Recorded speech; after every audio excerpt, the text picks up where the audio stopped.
righty. One more thing. I got an email. You might want to chime in on this. You got a musical background, Brian. You used to be able to play the radio. Adam wrote, "Hey there, Jim. Huge fan of yours. I love listening to a fellow student of bird law in honor of Charlie Kelly.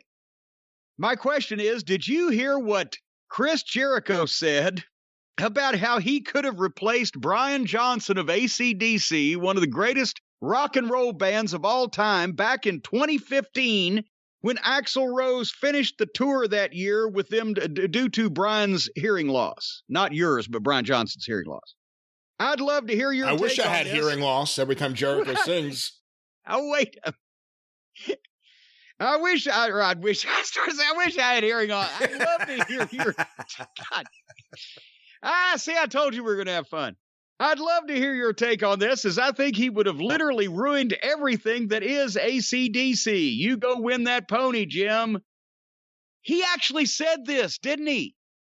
I saw this, and I retweeted it out because I thought it was so incredible. Because he thinks he really could. Sometimes you think, oh, he's saying something to stir people up.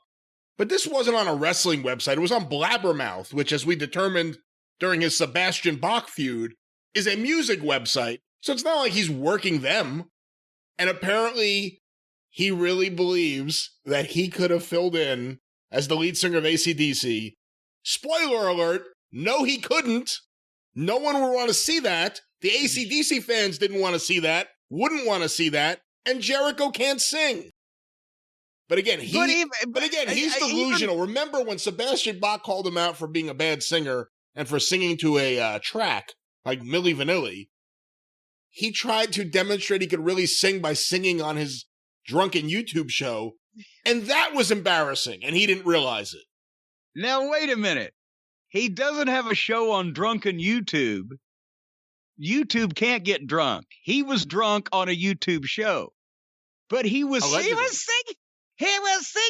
this. What was he? It was like he was doing a parrot imitation. If a parrot sang heavy metal, it was like he was affected. What do they call it? Affecting a voice of some description. But now back up now, because you've taken over this whole topic from me because of your irrational, soulless hatred of a talented man like Chris Jericho. But not even singing it. But even if he was to think that he was an accomplished singer, one would have to admit that Brian Johnson is probably the only person who, goddamn, what was his fucking name? The original singer. Bon Scott. Help me. Bon Scott. Thank you. I started to say Angus Young, and that, of course, was not correct. But after Bon Scott died, was there anybody else in music that could sing those songs in that way without rupturing something and never being able to speak again? So he's not only saying he could take over he's not even saying I could take over for Mick Jagger. Let's face it, Mick these days takes a lot of shortcuts. Sort of, I guess that runs in the aging rock star category. He's not even saying he could take over for Robert Plant, who has calmed down a little bit from he's saying that he could do the most violent, heavy metal, gargling razor blade vocals of all of rockdom and carry it off. Plus, with that stage presence he has, it's like watching Michael Hayes on stage. Now!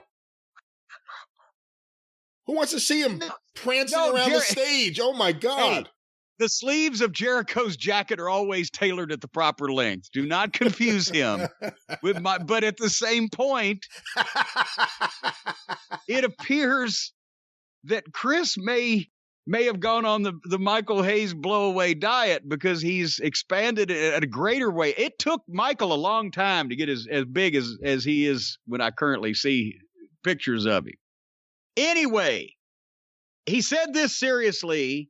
I think somebody needs to do a welfare check on, at least mentally, on our friend Chris, because I would have enough confidence in my own ability in wrestling, which is what I'm good at, to say, well, I could have possibly done this manager's spot in wrestling or that manager's spot in wrestling. But that would be like me saying, well, yeah, I could have jumped right into those matches with Steamboat and done Flair shit.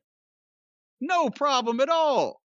Even if Chris thinks he's, as Buddy Landell used to say, talented on a local level, I think he genuinely believes that he is the rock and roll version of an international yacht broker from Toulon, France, and he could hang with the big boys. In, I want to say 2003, it may have been 2002, but in 2003, Sony signed AC/DC because Steve Barnett at Epic Records had a relationship with them, and he signed them.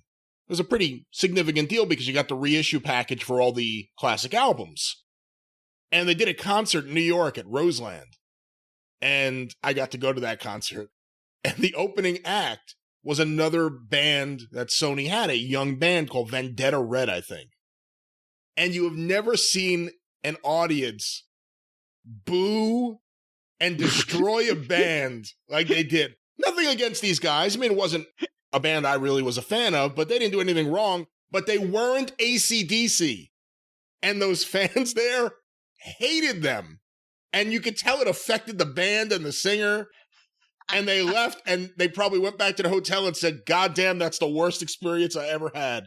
Now imagine if these AC/DC fans who love AC/DC, violently love AC/DC, if all of a sudden Chris Jericho shows up on stage, bloated Chris Jericho, twirling around, trying to sing like Brian Johnson.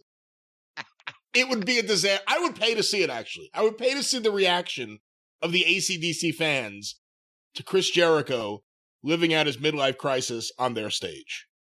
Oh, my God. Well, you know what? I'll tell you what.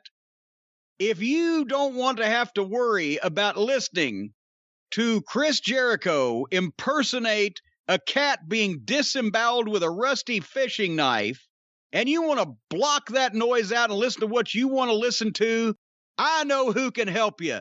Our fine friends at Raycon, folks, the Raycon wireless earbuds. Whether you're catching up on your favorite podcast, whether you want to binge an audio book, whether you want to take a workout with a pumped up soundtrack, you stick a pair of these Raycons in your ears, it can make all the difference. You don't have wires hanging out of your ears. You don't have stems where you look like a space alien.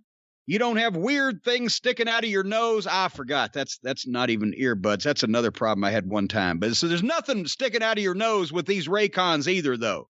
They're built to perform anywhere, anytime. Water and sweat-resistant construction. That's a good thing because I sweat profusely from my nose. I forgot, these don't go in your nose. They go in your ears. If you sweat from your ears, they're sweat-resistant. Enough battery life for 6 hours of playtime so you can unplug all you want to, and they sound great. Not only that, but they start at half the price of the premium audio brands. So, folks, Raycon right now is offering 15% off all their products. For my listeners, the cult of Cornette, they like you. So send back the love. Go to Buy Raycon, that's B-U-Y, Raycon, RAYCON.com/JCE, and get 15% off your entire order, anything on the site. So grab a pair and a spare, 15% off. BuyRaycon.com/JCE, BuyRaycon.com/JCE. Brian, what was the last thing I just said? BuyRaycon.com/JCE.